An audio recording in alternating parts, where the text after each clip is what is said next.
Hello, this is Mike Dorsey again, and we're here today to talk about preference assessment and reinforcer assessments. This is going to be a three-part lecture so that you'll be able to take a little break in between each one or watch them over different days. I know that you've had a week now to be able to read the articles and sort of get a feel for what's involved in this area. So let's get going and we'll talk a little bit about preference assessments. The first question that you need to ask yourself is this really important? Is doing preference assessments and reinforcer assessments, is this really vital to your ability to write successful teaching and or behavioral interventions to increase kids' behavior, to decrease kids' behavior, and to be able to work as a successful behavior analyst? And the answer to that question is without a doubt, yes. Preference assessments are one of the foundations of our field. It's something that everybody should be doing. Unfortunately, not everyone does as often as they should, but it's certainly something that we need to think about and we need to do on a routine basis just as often as you would do an FBA. Probably the best review of the entire field was an article written by Martin Ivensee, published in 2000. It was in the Handbook of Applied Behavior Analysis by Austin and Carr. I would suggest you go buy that book, but it's an extraordinarily expensive book, and we've gotten you a copy of the article that you can read for free. So if you want to shell out a lot of money, go get it, but it is a very expensive book. The most common methods of preference assessment and or reinforcer assessment are done by teachers. Teachers and parents select what are thought to be reinforcers and use those contingent on behavior to try to shape children's behavior. Some of the things that we need to think about in teacher choice of potential reinforcers, or what we like to call rewards, is they consider the age, the interest, the appetite of the individual, consider the behavior you wish to strengthen. Reinforcer value needs to match the behavior effort. We all know about that. Sort of a takeoff on the fair pair rule, not exactly, but kind of. And then you need to list the potential reinforcers, but the real question is, do teachers or parents choose effective reinforcers? And I think what the research tells us is that the answer to that is probably not. Green in 1991 found that caregiver opinions of preferences did not coincide with students' preferences obtained during choice assessment. So if you have a parent or a teacher list out what they believe will be viable reinforcers for a kid or for an adult, and compare that to the results of a formal preference assessment, or even better, reinforcer assessment, what you're going to find out is that the things that are generally selected by teachers are not effective reinforcers. And that's where the term reward versus reinforcer comes in. A reward is something that someone, teacher or parent, assumes that someone will like or does like, that they will be willing to work for in order to get access to, and that they assume will function as a reinforcer. A reinforcer is something, as you know, very well know by now, a reinforcer is something that actually changes someone's behavior. Rewards do not necessarily change behavior. You can give me broccoli as a reward, and that's very nice of you to think of me and send me a pound of broccoli, but the truth of the matter is you're not going to change my behavior much by giving me a bunch of broccoli, nor will you change my behavior with a dinner of liver and onions. But I'll bet you that there's some people out there that those would serve as a reinforcer for. So what we've learned all the way back to the Introduction to Applied Behavior Analysis in ED 525 is that reinforcers are highly idiosyncratic to the individual, and they're something that are defined by their effect on behavior, not by their nature, not by what they are. Some people like chocolate, other people don't. When I teach this class in a live sort of didactic lecture format, I guarantee you almost every semester I can get a show of hands in the classroom for how many people in the room like chocolate. And there is always somebody in the room that indicates that they are not a fan of chocolate and would not see chocolate as a reinforcer. I myself would love to work for chocolate. Give me chocolate any day, especially compared to liver and onions. So preference versus reinforcer assessment, what's the difference? A preference assessment is an assessment, sort of things that we think will eventually work out as a reinforcer. Reinforcer assessment is technically we're looking at a change in behavior. A reinforcer assessment is something that we do and we measure a behavior relative to providing that stimulus contingent on the behavior, and if it increases the future probability and or rate of the behavior, then we found a reinforcer. We've actually directly assessed the reinforcing attributes of that particular stimulus.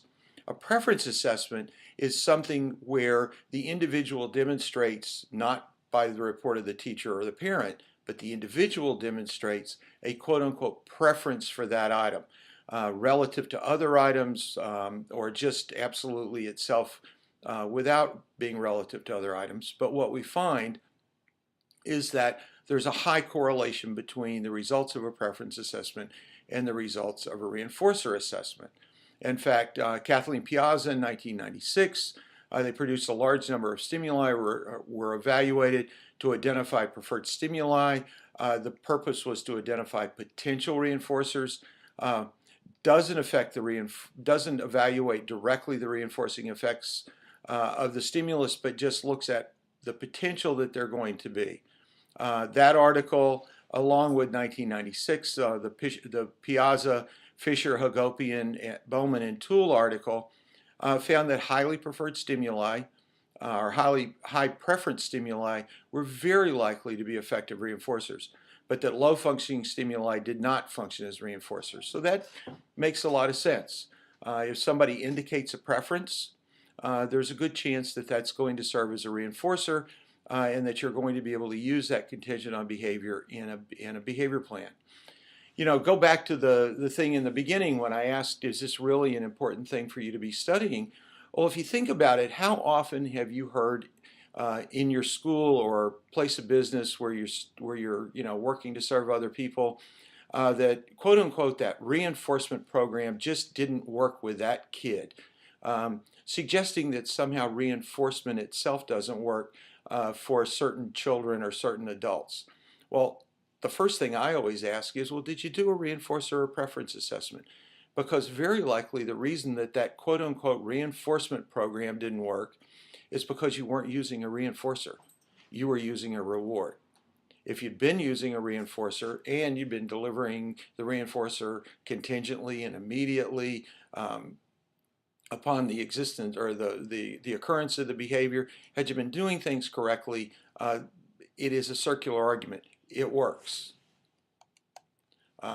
Methods for completing a preference assessment, there's a number of ways. There's self-report, there's interviews or informant reports. They can be done in a both structured and semi-structured interview, checklists or rating scales. There's a direct observation procedure that we'll talk about in a few minutes called the free operant procedure, which is actually a pretty easy way to do it. And then there's some direct testing that we're going to go through.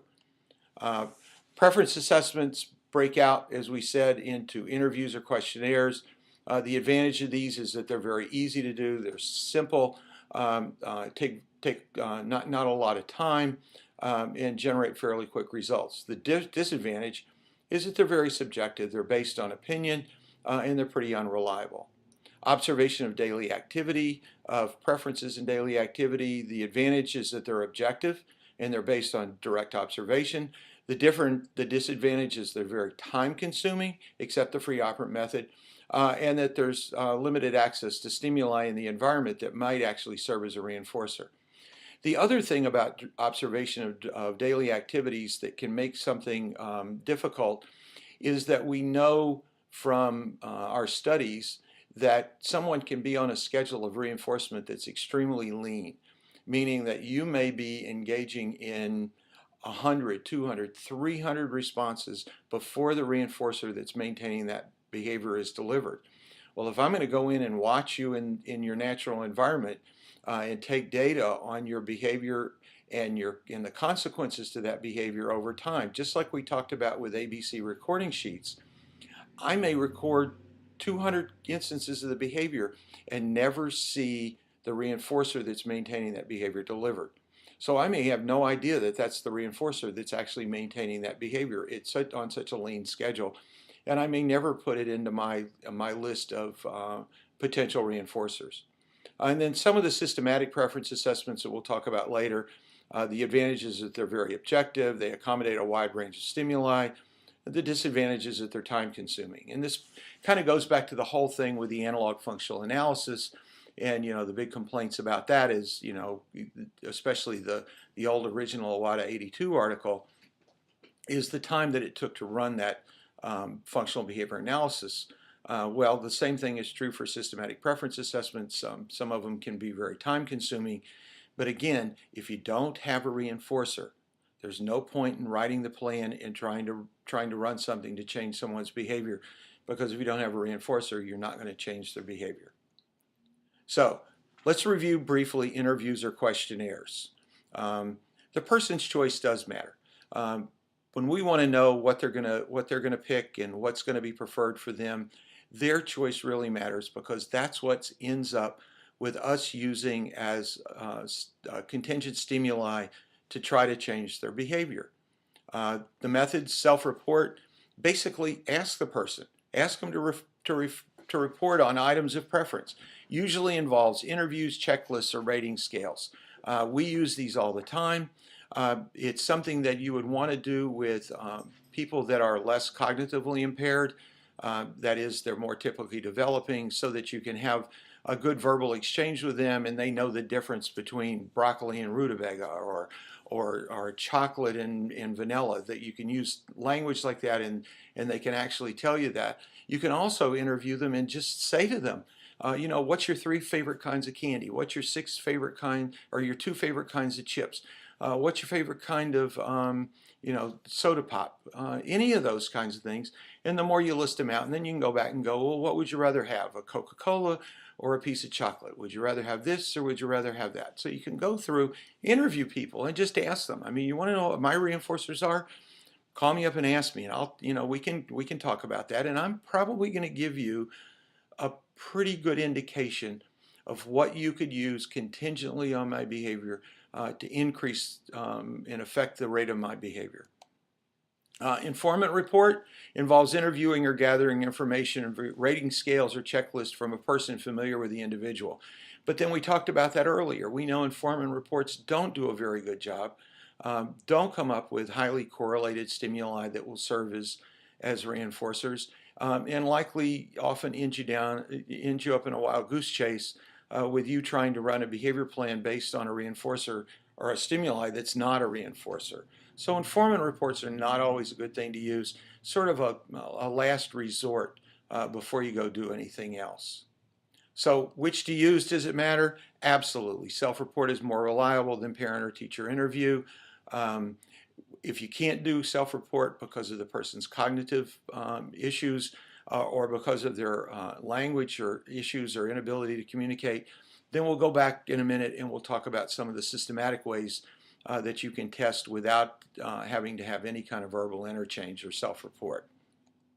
So forms to use for interviews and self-reports, there's something called a reinforcer assessment for individuals with severe disabilities. There's a description of potential reinforcing events. There's a psychiatric reinforcement survey schedule, or a leisure item preference assessment. All of these are things that either are included in the materials that I've posted on the web, or you can go into Google and you can look a lot of this stuff up. And stuff is just all over the place on the internet that you can download them for free and use them. I mean, just use these things. Don't guess. Come up with some sort of way to actually identify what the preferences really are. Similar results regarding tasks being reinforced.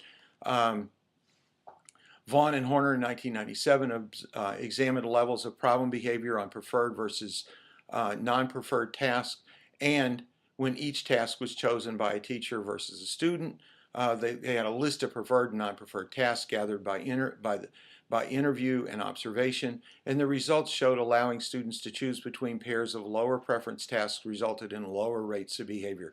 That is, if you ask the kid what they want to work for, they're much more likely to give you a correct answer, and it's much more likely to affect the rate of the kid's behavior. That is, in this one, they were able to lower kids' challenging behavior. So that's the end of lecture 1. That was fairly quick and painless, hopefully. The next lecture, number 2, will be over systematic methods for conducting preference assessments. So we'll see you back in a little bit.